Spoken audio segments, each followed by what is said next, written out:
Hello everyone, welcome back to the lecture series on analog electronics. This lecture series is a part of Let's Crack the Gate initiative by TechUp faculties. Today, we are going to discuss a topic called multi-stage amplifiers. Multi-stage amplifiers are amplifiers which consist of different stages. That is, in a multi-stage amplifier configuration, there will be multiple stages of single amplifiers. Okay. Before getting into this multi-stage amplifier, we'll see a circuit called current mirror circuit, and after that we'll get into different multi-stage amplifier circuits. This is one of the important circuits in BJTs as well as FETs, but we are going to discuss BJT current mirror circuits. This circuit is extensively used in integrated circuit manufacturing. It can be used as a current source or a current sink, and we'll see how it is done. Okay, so we will start with this circuit. Now we have a BJT here with its collector, emitter and base. There are three terminals to a BJT, you know that, right? Now I'm connecting this base to the collector. If I connect this base to the collector and base are now tied together at the same potential, right? So there is no reverse bias at the collector base junction, and only two terminals are available for us. That is, one is this terminal and the other one is this terminal. Now we have a junction that can be forward biased, a junction where there is no potential difference, and two terminals, right? So this circuit will act as a diode. So this emitter base junction can be forward biased or reverse biased by applying voltages at terminal 1 and 2, right? But there is a catch. The catch is, for the outside world, that is for us, this will act as a diode because we only get access to two terminals and it can be either forward biased or reverse biased, but inside it, it will retain its transistor operation. That is, if IE flows here, this is IC, which will be equal to, that is this current. This is IC and it will be equal to alpha times IE, right? We know that alpha is close to 1, so alpha times IE and IE are same, almost same. But this is transistor operation and it holds. And we also know that IB flows here. And by these equations, we can say that IB is now 1 minus alpha into IE. You can apply KCL here and you will get this. IB equal to 1 minus alpha into IE. So we have seen that this will act as a diode. Now we also know that the current of a diode, in this case, the current is IE, can be written as a saturation current IS into e to the power. Voltage across the diode is now VBE. VBE divided by eta VT. If this is a silicon transistor, we can assume eta is equal to 1. So VBE divided by VT minus 1. Since this exponential term is large, we will approximate this to this. So this gives us the approximate current in this circuit. I is approximately equal to IS into e to the power VBE by VT. Now if VBE changes, what will happen to IE? IE will change extensively, right? Because there is an exponential relation between VBE and IE. So for a small change in VBE, IE will change extensively.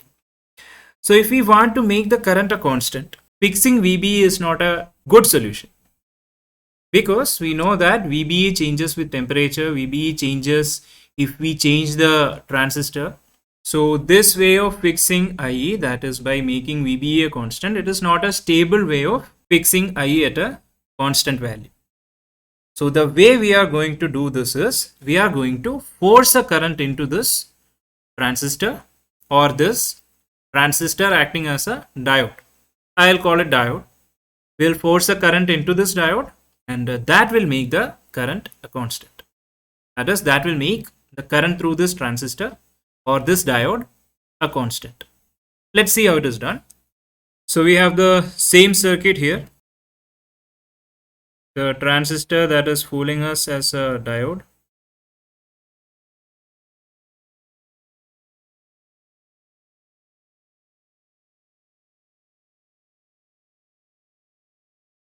And here we are applying a voltage. That is, here we are applying a current. Here there will be a voltage, let's say Vi, and there is a resistance Ri. So here we have the voltage plus or minus VBE, and now this supply is forcing a current into this diode. Okay, and this will be connected to the ground. Now we know that the current here is IE, that is the emitter current. If this is IE, the collector current will be alpha IE, and if collector current is alpha IE, phase current is going to be IE minus alpha IE, that is IE minus IC. So this is 1 minus alpha into IE. Apply KCL at this node. What do you get? 1 minus alpha into IE flows here. Alpha into IE flows here. So what flows here? This will be 1 minus alpha into IE plus alpha into IE. That will be equal to IE. So we are forcing a current IE here, and because of a current IE here, we get a current IE here, which will be a constant. Now if we write IE will be given by IE is equal to, apply KVL here, VI minus VBE divided by RI. IA is still dependent on VBE, but the relationship is not exponential, right?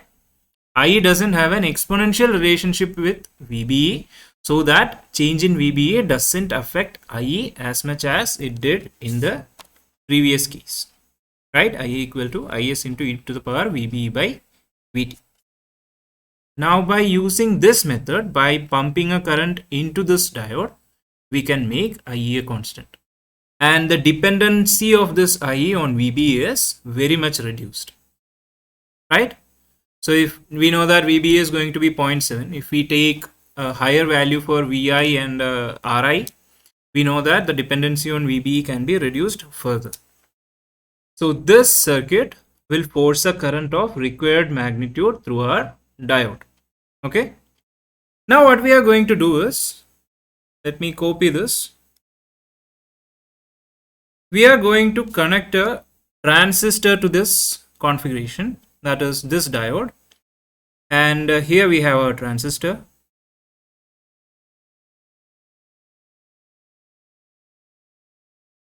And the base of this diode and the base of this transistor will be connected together. Here we have our transistor, and here the output current of the transistor flows. Okay, since the bases are tied together, we can see that the voltage VB is same in both the diode and the transistor. So if VB is the same, IO must be same as alpha times IE, right? So in this circuit, in the transistor, the output is a reflection of this current in the diode. Since alpha is almost equal to 1, this I out and IE will be the same, almost same. You also know that reflections have slight differences from the original thing. So in this circuit, IE flows here. Since these two are, since the bases are connected, the current in this base is also 1 minus alpha into IE. So I out will be equal to alpha times IE. So this I out will always be equal to alpha times IE, where I out is the current in the transistor. Okay. So we are mirroring the current here.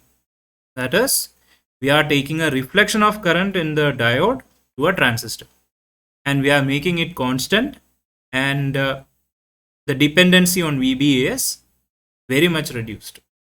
That is, the current is not anymore exponentially dependent on the value of VB. Now we can connect N transistors here. That will look like this.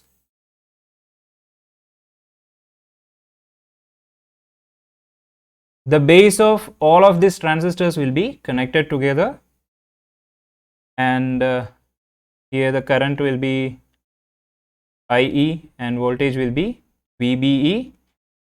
So the current here will be 1 minus alpha IE, and the current here will be alpha IE. So we can connect N number of transistors like this. So if we connect N number of transistors like this, then the current here will have to support all these base currents and this alpha I. Okay. So if there are N transistors connected, total base current will be N plus 1 into 1 minus alpha into I. So this VI minus VBE divided by RI is no longer equal to IE.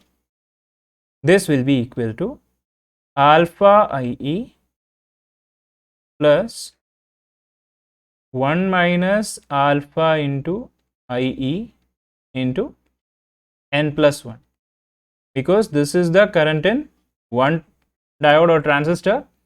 So there are total N plus 1 transistors like this, and this can be equated to alpha IE plus 1 minus alpha can be written as 1 by 1 plus beta into IE into N plus 1. Now we know that if this term is negligible, this value and alpha I will be the same. If they are the same, alpha I will be almost equal to I. And for that to occur, this must be negligible. So for this to be negligible, we know that we cannot do anything about this beta terms or IE terms. So the thing is, this N must be very much less than beta. If N is very much less than beta, this term will be negligible, and the input current, that is the pumped current, will be equal to alpha I. Okay. So N must be very much less than beta. Now if these transistors are NPN transistors, then we can make a current sink.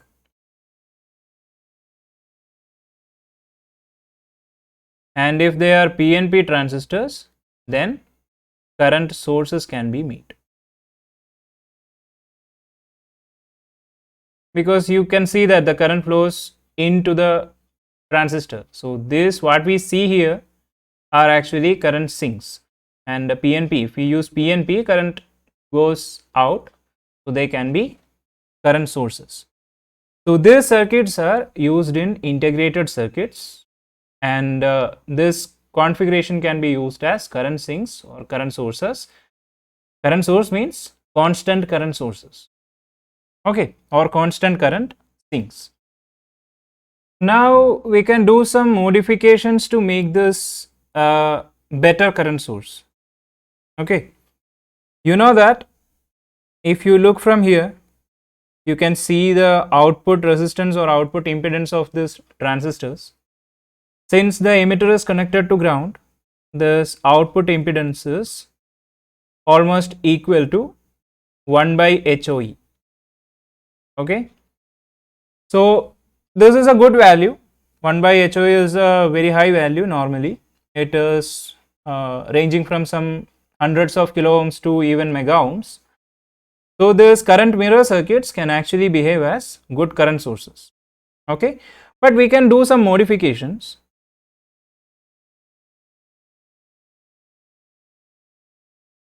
And those modifications are, current source must have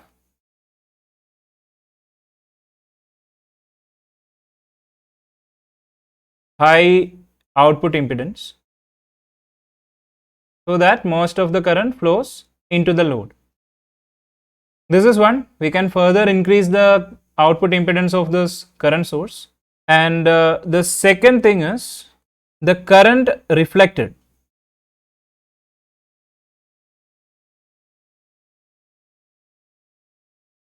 Must be an exact replica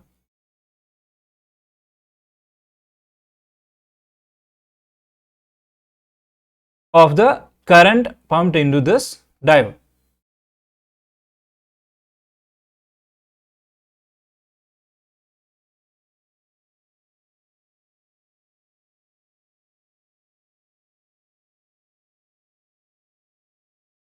So by keeping these things in mind, that is these modifications in mind, we can make a circuit that will be a better current source.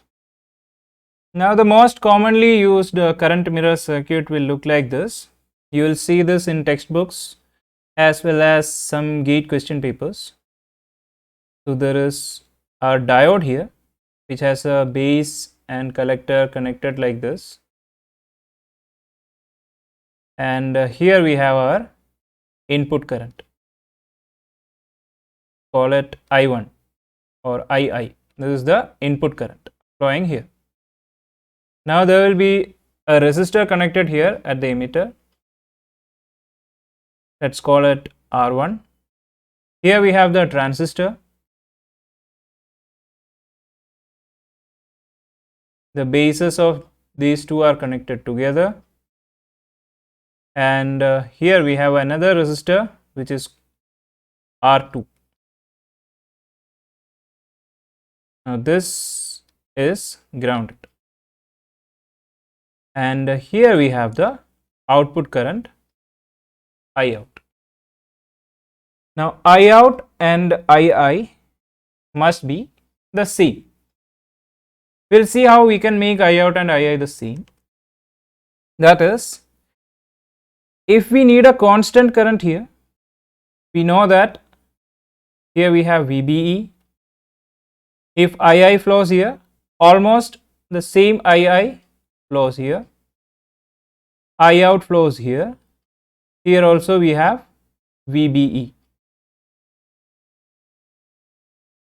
Now applying KVL here, we can see that, let's say this is VBE1 and this is VBE2.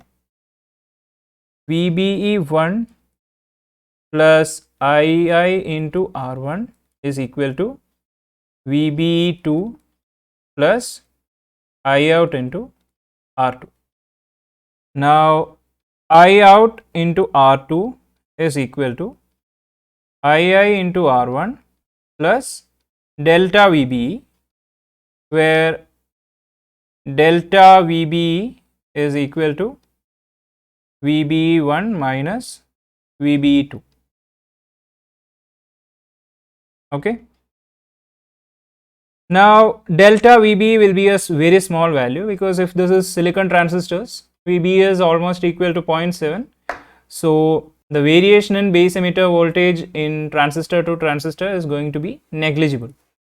So we can write delta VBE is equal to 0.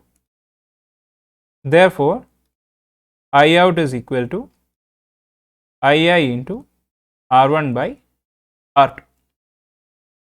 Now we can see that the current I out is independent of VBE, and it is given by input current into R1 divided by R2.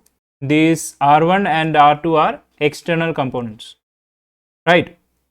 So if we select R1 equal to R2, we can make I out equal to II. That is, I out will be an exact replica of our input current. Okay. So this circuit is called a current mirror circuit, and whatever we have discussed so far corresponds to this current mirror circuit. Now we can get into multi-stage amplifiers. Multi-stage amplifier means transistor amplifier circuits can be connected in series or cascade, so that we can increase the overall voltage gain of the amplifier, or provide an overall voltage gain that is greater than 1 with keeping the output impedance a very low value. Okay. So let me show you a figure. Here we have a single stage amplifier.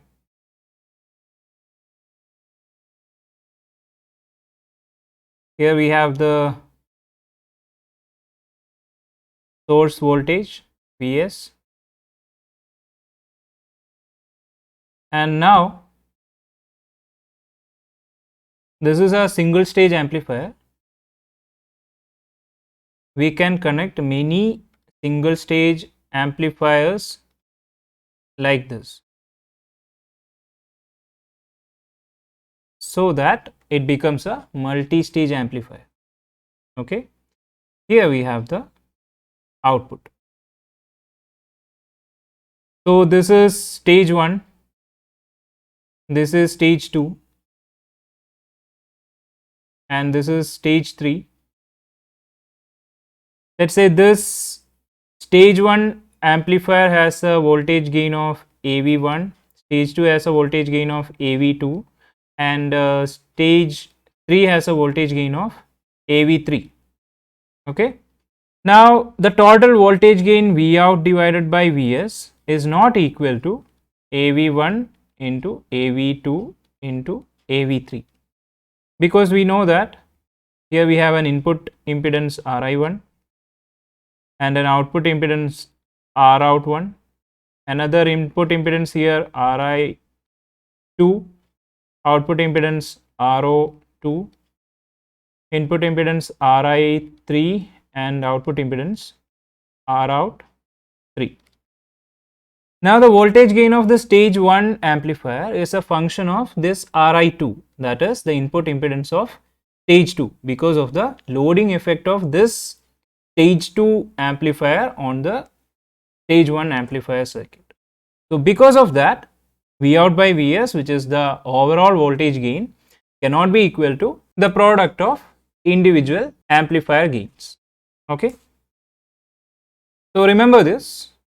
There are many multi-stage amplifiers.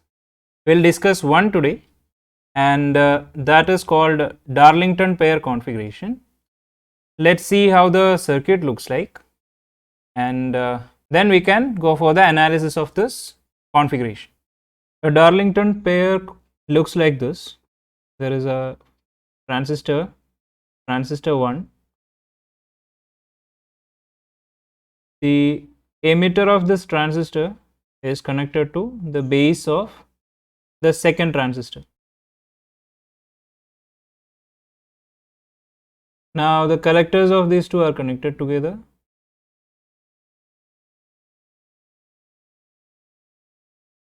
Now this makes a Darlington pair. Okay, now we can add the DC components and the resistors needed for biasing. Here we have the biasing voltage and RC.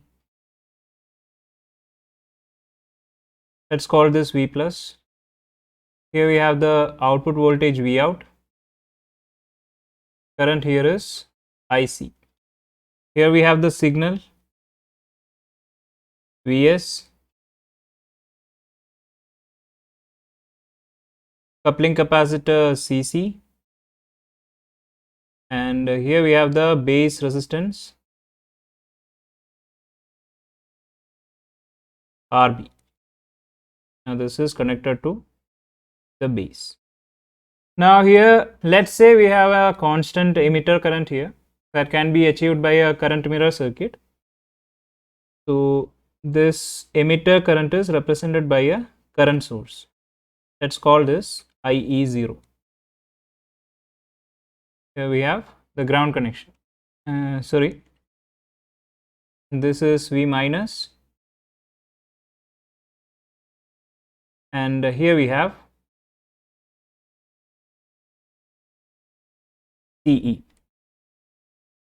Let's call this transistor Q1 and this one Q2. So this is Darlington pair configuration, and this configuration is used to get a higher current gain. Okay, we know that if we use a single stage transistor amplifier, the current gain is going to be a maximum of 1 plus beta, right? We have already seen this. So by using this configuration, we can increase that current gain. We'll see how. So this is the configuration. Now we can do the AC analysis of this configuration and then find out the current gain. Okay. So for the AC analysis, all the DC supplies, this is the signal. Let me redraw this. So for the AC analysis, all the DC supply will be removed and these points will be connected to the ground. Then all the capacitors are assumed to be short circuits. Also, these transistors Q1 and Q2 will be replaced by their equivalent circuits. We are going to use the R-Pi model. Okay. This is the R-Pi or Pi model of Q1. Here we have R-Pi. This is R-Pi 1 because this is of Q1. And here we'll have the current GMVBE. And now this is called GMVBE1, where VBE1 is the base emitter voltage of transistor 1, that is Q1. Now this is the base emitter and collector of Q1. Now if you look at this circuit, here we have our input current II and the input resistance can be seen here. This is Ri. So now this circuit can be replaced by a current source.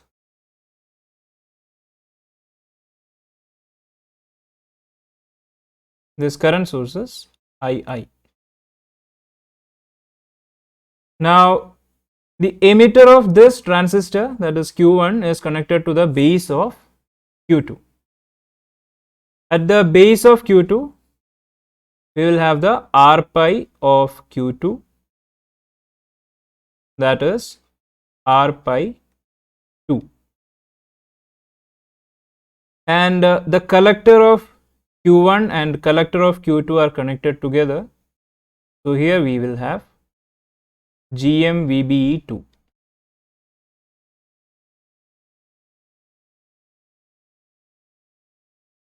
This is C2.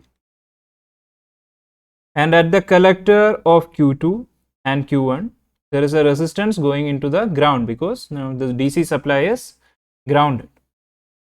So there is also RC connected here.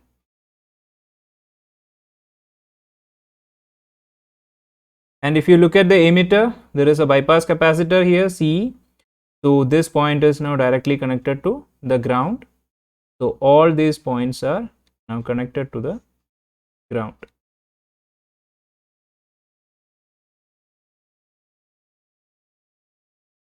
This is B2, this is E2, this is C2, this is RC, and here we have V out and I out flows like this.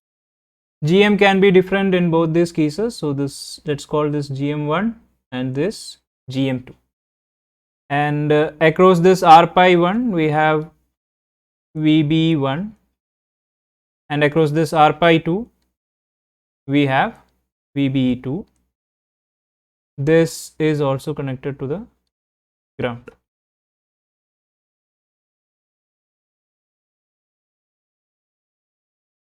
Now the circuit is complete and we can do the analysis. We already know that Darlington pair configuration is used for higher current gain. So we are going to find out the current gain of this circuit. That is, we are going to find out AI, which is equal to I out divided by II. We have the input current here, II, which is replaced by this current source II, so that this II flows here. So what will be VBE1? VBE1 will be equal to II into R-Pi 1, right? So we can write GM1 into VBE1 as GM1 into VBE1 will be equal to GM1 into R-Pi 1 into II. Now we know that GM into R-Pi is nothing but beta. So this becomes beta 1 into II. So GM1 into VBE1 is equal to beta 1 into II. Now output current IO flows here. So the same current IO flows here because the output terminal is open circuited. So I out can be written as GM2 into VBE2 plus GM1 into VBE1, right? I out is equal to GM2 into VBE2 plus GM1 into VBE1. Now we can find out VBE2. So VBE2 is the voltage drop across R pi 2, and the current through R pi 2 is the current II coming from here, and GM1 into VBE1 coming from here. So VBE2 can be written as II plus GM1 into VBE1 into R pi 2. We have already found out a value for GM1 into VBE1, it is beta 1 into II. So this becomes 1 plus beta into II, 1 plus beta 1 into II into R pi 2. Therefore, I out will be equal to GM2 into R pi 2 into 1 plus beta 1 into I1 plus GM1 into VBE1 is already beta 1 into I1.